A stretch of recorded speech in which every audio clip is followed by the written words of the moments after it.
السلام علیکم ورحمۃ اللہ۔ سوال ہے آپ کا، حافظ قرآن کے فضائل اور حافظ قرآن کے والدین کے حوالے سے احادیث۔ قرآن پاک حفظ کرنے کے حوالے سے یعنی حافظ قرآن کے فضائل پر ایک روایت صحیح ہے اور اس سلسلے میں 4 مشہور روایات سندن ضعیف ہیں۔ جو صحیح روایت ہے وہ روایت پیارے نبی علیہ الصلوۃ والسلام نے فرمایا، یقال لصاحب القرآن، قرآن پاک کے حافظ کو کہا جائے گا، حافظ قرآن کو کہا جائے گا، قرآن مجید پڑھتا جا اور چڑھتا جا، قرآن مجید پڑھتا جا اور جنت کے درجات چڑھتا جا، اور ویسے ہی ٹھہر ٹھہر کر ترتیل اور قرات کے ساتھ، ویسے ہی ٹھہر ٹھہر کر پڑھ جس طرح دنیا میں تو قرآن مجید کو ٹھہر ٹھہر کے ترتیل کے ساتھ پڑھتا تھا، پس تیری منزل وہاں ہوگی، یعنی وہ تیری منزل ہوگی، جنت کی اس بلندی پر تیرا مقام ہوگا جہاں تیری آخری آیت کی تلاوت اختتام پذیر ہوگی۔ سنن ترمذی حدیث نمبر 2914، اسی طرح مسند امام احمد 2899، ابو داود 1464، اور اس کے علاوہ ابن حبان اور دیگر روایات۔ تو یہ ہے قرآن مجید کے حافظ کو ملنے والا بہت بڑا انعام۔ اب 30 پارے پڑھنے میں کتنے دن لگیں گے اور کتنا وقت لگے گا؟ تو حافظ قرآن الحمدللہ رب العالمین سے آغاز کرے گا تعوذ اور تسمیہ پڑھ کر، اور اختتام ہوگا اس کی قرات کا، تلاوت کا من الجنتی والناس پر۔ تو اب ہم اس حدیث کو لے کر اندازہ لگا لیں کہ قرآن مجید کا حافظ، قرآن پڑھنے والا، قرآن کا قاری، وہ جنت کے کتنے اونچے اور بلند ترین درجے اور مقام کو پا لے گا۔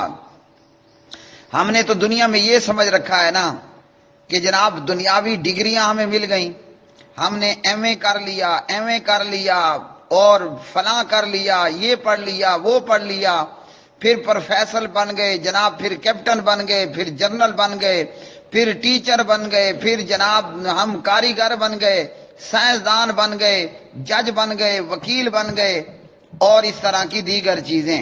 تو سمجھتے یہ ہیں کہ یہ بہت بڑی کامیابی ہم نے حاصل کر لی۔ دراصل کامیابی کیا ہے؟ کامیابی تو یہ ہے کہ جو پیارے نبی علیہ الصلوۃ والسلام نے فرمایا، کسی پروفیسر کو، کسی انجینئر کو، کسی جج کو، کسی وکیل کو، کسی ایم بی بی ایس کو، کسی ایم اے اور ایم اے کیے ہوئے کو یہ انعام نہیں دیا جا رہا، یہ انعام خالصتاً کس کو مل رہا ہے؟ قرآن مجید کے قاری کو، قرآن پاک کے حافظ کو، کہ پڑھتا جا اور جنت کے درجات چڑھتا جا۔ تو یہ قرآن مجید فرقان حمید کے قاری کو کہا گیا۔ اب وہ کتنا بڑا بلند مقام حاصل کر لے گا، کتنی اعلیٰ جنتوں کو پا لے گا قرآن مجید فرقان حمید کی تلاوت کر کے، قرآن مجید فرقان حمید کی تلاوت کر کے۔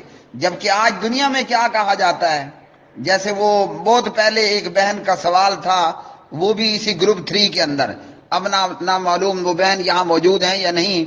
سوال یہ ہوا تھا کہ میں نے منت مانی تھی کہ اللہ تعالیٰ مجھے بیٹا دے دے تو میں بیٹے کو قرآن کا حافظ بناؤں گی، اللہ نے بیٹا عطا کر دیا۔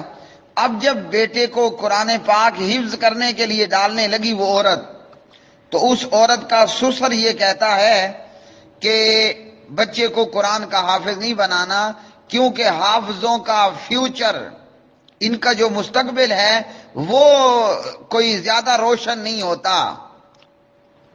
تو یہ حدیث کیا بتا رہی ہے؟ ہم نے فیوچر اور مستقبل کس چیز کو سمجھ لیا ہے کہ جناب بچہ M A, M B B S, M Phil اور فلاں فلاں ڈگریاں حاصل کر لے، ہمارا بچہ ڈاکٹر، انجینئر، سائنسدان، جج، وکیل بن جائے، ہم نے یہ فیوچر سمجھا ہے۔ تو یہ فیوچر تو کوئی کمال کا نہیں ہے۔ کوئی کتنی ہی بڑی پوسٹ پہ کیوں نہ پہنچ جائے، 60 سال بعد وہ دھکے کھا رہا ہوتا ہے، وہ کتنا ہی قابل ترین کیوں نہ ہو، لیکن مدت ملازمت پورا ہونے پر اس کی اتنی حیثیت بھی باقی نہیں رہتی جس طرح کے ردی کے کاغذ کی۔ تو ہم نے تو دنیا کو فیوچر سمجھ رکھا ہے۔ فیوچر تو یہ ہے کہ جو پیارے نبی علیہ الصلوۃ والسلام یہاں اس حدیث کے اندر بیان فرما رہے ہیں۔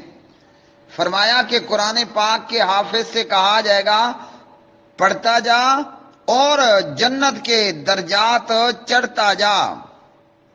یقال لصاحب القرآن اقرأ ورتل کما کنت ترتل فی الدنیا فإن منزلتک عند آخر آیت تقرأ بها۔ یہ روایت سندن حسن ہے، صحیح ہے۔ تو یہ ہے فیوچر کی کامیابی، یہ ہے اصل کامیابی، اور ہم نے سمجھ لیا، بنا لیا دنیا کو کامیابی۔ اسی طرح پیارے نبی علیہ الصلوۃ والسلام کی ایک اور حدیث، یہ بھی اعلیٰ درجے کی روایت ہے۔ یہ کہاں پر ہے؟ یہ صحیح بخاری میں 5027 نمبر پر ہے، اور یہی روایت آپ کا بھلا ہو سنن ترمذی میں 2907 نمبر پر ہے، اور یہی روایت پیارے نبی علیہ الصلوۃ والسلام کی ہم مزید احادیث کے اندر بھی دیکھ لیتے ہیں کہ اور کہاں کہاں پر ہے کتب ستہ میں سے۔ تو اس حدیث کے اندر پیارے نبی علیہ الصلوۃ والسلام نے کیا فرمایا؟ فرمایا خیرکم من تعلم القرآن وعلمہ۔ یہ حدیث ابو داود کے اندر بھی آئی ہے 1452 نمبر پر، 1452 نمبر کی یہ حدیث ہے۔ تو یہ بخاری میں بھی آ گئی، ترمذی میں بھی آ گئی، ابن ماجہ میں بھی آ گئی، ابو داود کے اندر آ گئی، اور آگے بھی بہت ساری حدیث میں موجود ہے۔ کس کا فیوچر ہے؟ فرمایا تم میں بہتر ہے قرآن کا پڑھنے والا اور قرآن کا سیکھنے والا، قرآن مجید کی تعلیم لینے والا، قرآن مجید کی تعلیم دینے والا، یہ ہیں تم میں سے بہتر۔ تو یہ حافظ قرآن کا اور قاری قرآن کا مقام ہے۔ دنیا کی ساری ڈگریاں آپ کی یہیں تک ہیں۔ آپ کی جتنی بڑی سے بڑی ڈگری ہو، اس کی سب سے بڑی معراج یہ ہوگی کہ آپ جج بن جائیں گے، آپ انجینئر بن جائیں گے، آپ پروفیسر بن جائیں گے، اور کب تک کے لیے؟ صرف 60 سال کی عمر تک۔ اور یہ نہیں کہ ہر ادارے میں مدت ریٹائرمنٹ کو یہاں تک ہے، بعض میں یہاں سے بھی کم ہے۔ اوورآل آپ جو کچھ بھی بن جائیں، آپ کی اس کامیابی کا آخری جو وقت ہے وہ آپ کی 60 سالہ ایج ہے۔ اس کے بعد آپ بیکار ہیں، دفتر سے بھی بیکار اور گھر سے بھی بیکار ہو۔ یہاں بھی جو ہے وہ چونکہ کمائی نہیں آ رہی تو اب آپ نکمے ہو چکے ہو۔ اور قرآن پاک کا سیکھنے والا، پڑھنے والا، پڑھانے والا، فرمایا وہ تم میں بہتر ہے۔ سب میں بہتر کون ہے؟ قرآن کی تعلیم لینے والا اور قرآن مجید کی تعلیم دینے والا۔ تو یہ ہے فیوچر۔ آج امت قرآن کو چھوڑ چکی ہے۔ وہ زمانے میں معزز تھے حامل قرآن ہو کر، آج یہ امت خوار ہے تارک قرآن ہو کر۔ ہم نے قرآن کو ہر زاویے اور ہر طریقے سے چھوڑ رکھا ہے۔ یہ نہیں کہ اے بی سی 1 2 3 پڑھنا پڑھانا کوئی حرام ہے۔ اے بی سی اور 1 2 3 پڑھنا پڑھانا حرام نہیں ہے، دنیاوی ڈگریاں لینا حرام نہیں ہے، سائنسدان اور انجینئر بننا حرام نہیں ہے، یہ بھی قطعاً نہ سمجھیے گا، لیکن یہ کوئی فیوچر کی کامیابی نہیں ہے۔ یہ دنیا کے چند ٹکے حاصل کرنے کا ایک ذریعہ ضرور ہے، اور وہ بھی ضروری نہیں کہ پوری طرح آپ کو حاصل ہو۔ مثال کے طور پر ملتان سے ڈی آئی خان واپس آتے ہوئے ایک وقت کا واقعہ ہے، میری اپنی آپ بیتی ہے کہ میں ڈی آئی خان آنے والی گاڑی کے انتظار پہ ہوں۔ کہاں پر؟ شیر شاہ پر، سٹاپ بس سٹاپ ہے شیر شاہ، کسی پیر کے نام پر، ان بریلویوں کے پیر کے نام اسی طرح ہوتے ہیں، کتے والی سرکار، بندے والی سرکار، شیر شاہ، ناگ شاہ، اور پتہ نہیں کیا کیا۔ تو ایک ریڑھی پر موجود گڈیری بیچنے والا نوجوان، وہ انگلش اخبار میں موجود ایک کہانی پڑھ رہا تھا، اور انگلش کو یوں فرا فر پڑھ رہا تھا کہ ہم اپنی مادری زبان کو یوں فر فر کر کے نہ پڑھ پائیں گے نہ بول پائیں گے۔ اب بتائیے وہ کتنا تعلیم یافتہ ہوگا جو انگلش کو پنجابی اردو سے زیادہ آسانی سے پڑھ رہا ہوگا۔ کر کیا رہا ہے؟ گڈیریاں بیچ رہا تھا۔ تو یہ دنیا کا بھی کوئی فیوچر ضروری نہیں ہے کہ ہو۔ آپ اور میں اور ہم سب جانتے ہیں، ہزاروں ڈگری ہولڈر، بڑے بڑے اعلیٰ تعلیم یافتہ لوگ روزانہ دفتروں کے دھکے کھا رہے ہوتے ہیں، اور اسی طرح میں بھی دیکھتا ہوں، آپ بھی دیکھتی ہوں گے، آپ کی آنکھوں سامنے بھی یہ منظر ہیں۔ نوجوانوں کے پاس ڈگریاں موجود ہیں لیکن نوکری نہیں مل رہی۔ ڈگری موجود ہے، تعلیم موجود ہے، مگر فیوچر پھر بھی کوئی نہیں بنا۔ 6 مہینے کے لیے جناب ایک دفتر میں، تو 6 مہینے کے لیے کسی اور ادارے میں، کہیں پر 2 سال کے لیے کام کیا، کمپنی کا پروجیکٹ ختم ہوا تو جناب یہ ایم فل کیا ہوا نوجوان پھر روڈ پر اور سڑک کنارے آ گیا۔ اب پھر مہینہ 2 مہینہ یہ ایک ایک دفتر کے دھکے کھاتا پھرتا ہے، اور جناب اپنی ڈگریاں اور اپنا تجربہ اور اسی طرح اپنی سی وی اپنے ہاتھ میں لے کر ایک ایک دفتر، ایک ایک روڈ کنارے گھومتا رہتا ہے کہ جناب میں اتنا اعلیٰ تعلیم یافتہ ہوں، میرے پاس اتنا تجربہ، اتنی ڈگریاں موجود ہیں، مجھے پیٹ بھرنے کے لیے نوکری چاہیے۔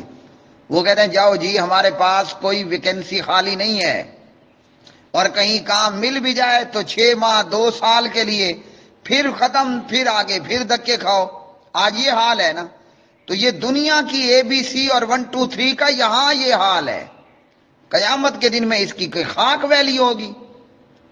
یہ تو پیسے کمانے اور دولت بنانے کا ایک ہنر ہے بس، اور یہ دنیا کے اندر اتنا زیرو ہے کہ آپ ڈگریاں لے کر دفتر دفتر دھکے کھاتے پھرتے ہو، اور اگر نوکری مل بھی جائے تو سال 2 6 مہینے کے لیے، اور اگر سرکاری نوکری مل جائے تو اس کا حال پتہ کیا ہے؟ ہمارے ملک میں ویسے ادارے دن بدن پرائیویٹ ہوتے جا رہے ہیں، دن بدن اداروں کو پرائیویٹ کیا جا رہا ہے۔ پہلے PTCL پرائیویٹ ہوا، اب امید ہے کچھ عرصے بعد وابڈا بھی پرائیویٹ ہو جائے گا۔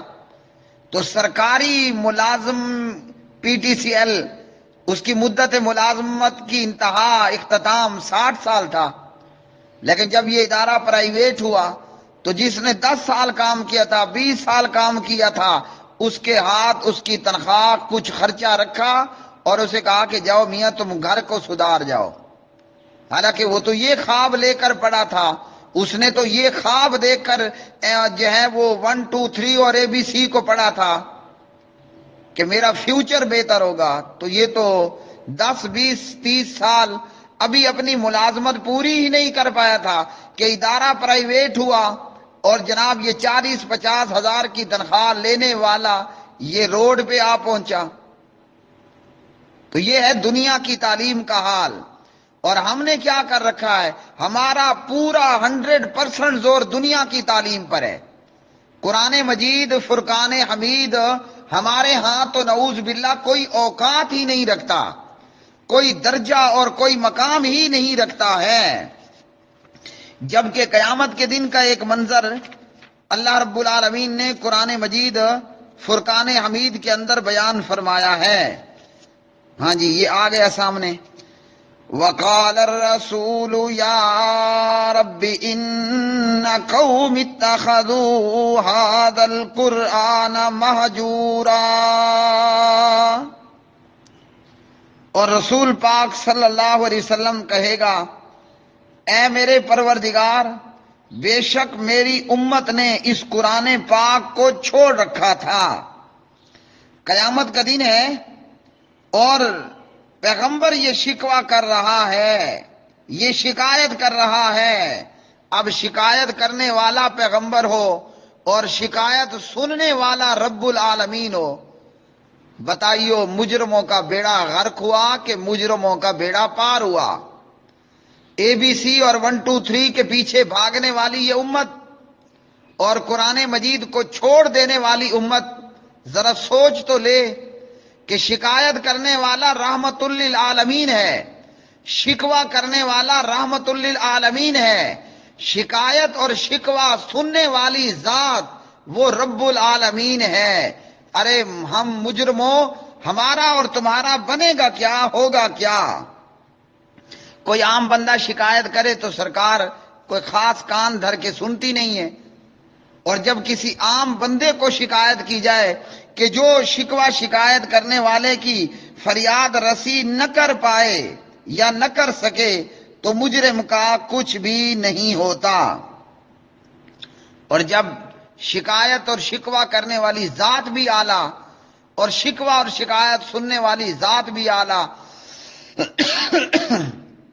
اللہ تعالی ہم پہ رحم فرمائے، ہم مجرموں کا بنے گا کیا، ہمارا ہوگا کیا؟ بیڑا غرق ہی ہوگا نا، وہ فیوچر تباہی ہوگا، وہ کامیابی تو نہیں ہوگی۔ اور آج امت کا یہی حال ہے۔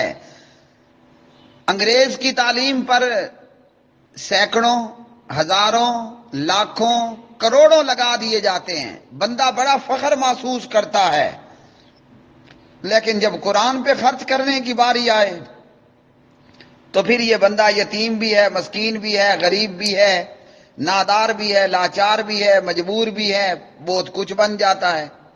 پھر اس کو مصیبت پڑ جاتی ہے، پھر اس پہ شیطان سوار ہو جاتا ہے کہ اگر اس کو قرآن پہ اور اہل قرآن پہ خرچ کرنا پڑے، اور اگر اس کو اے بی سی اور 1 2 3 پہ خرچ کرنا پڑے، پھر اس کو بھیک مانگنا پڑے، پھر اس کو چوری کرنی پڑے، پھر اس کو ڈاکہ مارنا پڑے، پھر اس کو جو برائی کرنی پڑے، یہ کہتا ہے کہ میرا بچہ اعلیٰ اور بڑے سٹینڈرڈ کے انگلش میڈیم سکول کے اندر ہی پڑھے گا، بھلے باپ موچی رہا ہو، نائی رہا ہو، پاولی رہا ہو، کچھ بھی رہا ہو، بیٹے کو اور اولاد کو مہنگے سے مہنگے انگلش میڈیم سکول کے اندر پڑھائے گا، اور یہ ایجوکیشن آج یہ بزنس کی شکل اختیار کر چکی ہے۔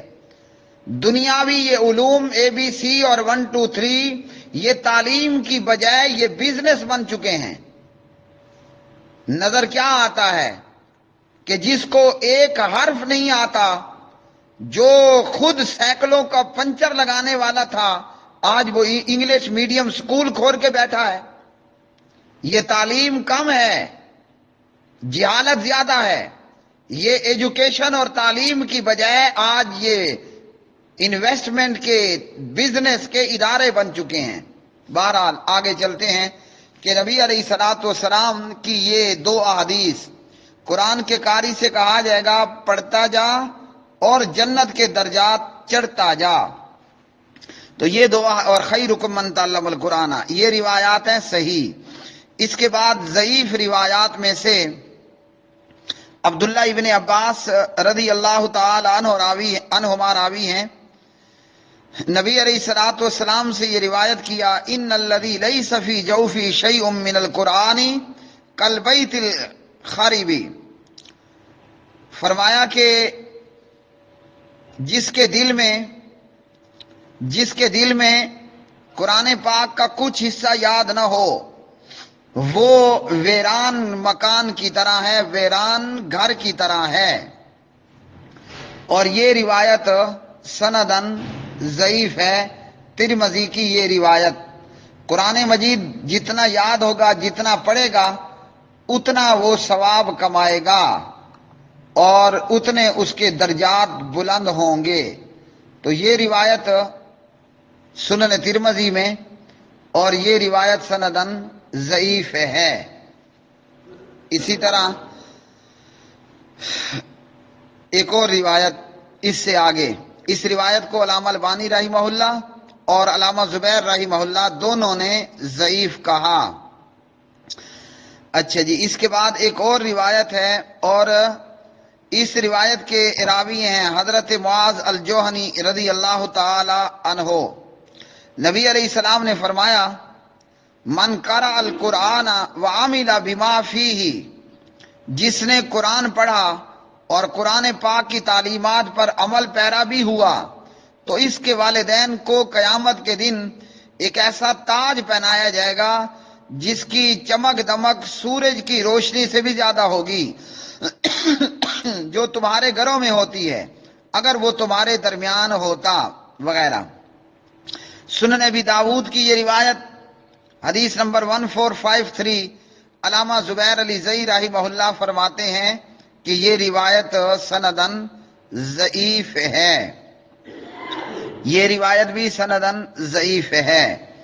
اچھا جی، اسی طرح کی ایک اور روایت ہے، راوی ہیں حضرت علی بن ابی طالب علیہ السلام۔ نبی علیہ السلام نے فرمایا، من قرأ القرآن واستظہرہ فأحل حلالہ وحرم حرامہ ادخلہ اللہ بہ الجنۃ وشفعہ فی عشرۃ من اہل بیتہ کلہم قد وجبت لہ النار۔ جس نے قرآن پاک کو پڑھا اور پوری طرح حفظ کر لیا، جس چیز کو قرآن نے حلال ٹھہرایا اسے حلال جانا، اور جس چیز کو قرآن نے حرام ٹھہرایا اسے حرام سمجھا، تو اللہ تعالیٰ اسے اس قرآن کے ذریعے جنت میں داخل کرے گا۔ اور حافظ قرآن کے خاندان کے 10 ایسے لوگوں کے بارے میں اس قرآن کی سفارش قبول کرے گا جن پر جہنم واجب ہو چکی ہے۔ یہ روایت ابن ماجہ اور ترمذی وغیرہ میں، اور ترمذی کے اندر اس کا نمبر ہے 2905۔ یہ روایت بھی سندن ضعیف ہے، علامہ محمد زبیر علی زئی رحمہ اللہ تعالی فرماتے ہیں۔ اور اسی طرح ایک اور روایت راوی ہیں اس کے حضرت ابو ہریرہ رضی اللہ تعالی عنہ، فرماتے ہیں کہ نبی علیہ السلام نے فرمایا، اللہ تعالیٰ نے زمین و آسمان کی تخلیق سے 1000 برس پہلے سورہ طٰہٰ اور سورہ یاسین کی تلاوت فرمائی۔ ان اللہ تبارک و تعالی قرأ طٰہٰ و یاسین قبل ان یخلق السماوات والارض ب1000 عام۔ اللہ نے یہ تلاوت فرمائی سورہ یاسین اور سورہ طٰہٰ کی جب ملائکہ نے قرآن سنا تو انہوں نے کہا کہ اس امت کے لیے خوشخبری ہو جس پر یہ اتارا جائے گا، ان مبارک دلوں کے لیے خوشخبری ہو جو اسے یاد کریں، اور اس سے پڑھنے والی زبان کے لیے خوشخبری ہو۔ سنن الدارمی۔ یہ روایت بھی سندن زبیر علی زئی رحمہ اللہ فرماتے ہیں ضعیف جداً، سخت درجے کی ضعیف روایت، بلکہ موضوع من گھڑت روایت ہے، اور امام ابن الجوزی رحمہ اللہ اسے الموضوعات کے اندر لے کر آئے۔ تو یہ کچھ روایتیں اس سلسلے میں ضعیف ہیں جو کہ ہمارے ہاں بہت زیادہ مشہور ہیں۔ صحیح روایت یہی ہے، قرآن کے قاری سے کہا جائے گا، میاں پڑھتا جا، جنت کے جدات چڑھتا جا، جنت میں تیرا مقام منزل وہی ہوگی جو تیری آخری آیت کی تلاوت اختتام پذیر ہوگی جہاں پر۔ اللہ تعالی ہمیں قرآن پاک سے دوستی لگانے کی توفیق عطا فرمائے۔ اللہم اجعل القرآن العظیم ربیع قلبی، اے اللہ قرآن کو ہمارے دلوں کی بہار بنا دے۔ سبحان اللہ۔ اللہم اجعل القرآن العظیم ربیع قلبی، اے اللہ قرآن ہمارے دلوں کی بہار بنا دے، ونور صدری، اور ہمارے سینوں کا نور بنا دے، وجلاء احزاننا، اور ہمارے غموں کی دوا بنا دے، ہمارے غموں کو دور کرنے والا بنا دے۔ اللہم ارزقنا بالقرآن العظیم، اللہم اہدنا بالقرآن العظیم، وآخر دعوانا ان الحمد للہ رب العالمین۔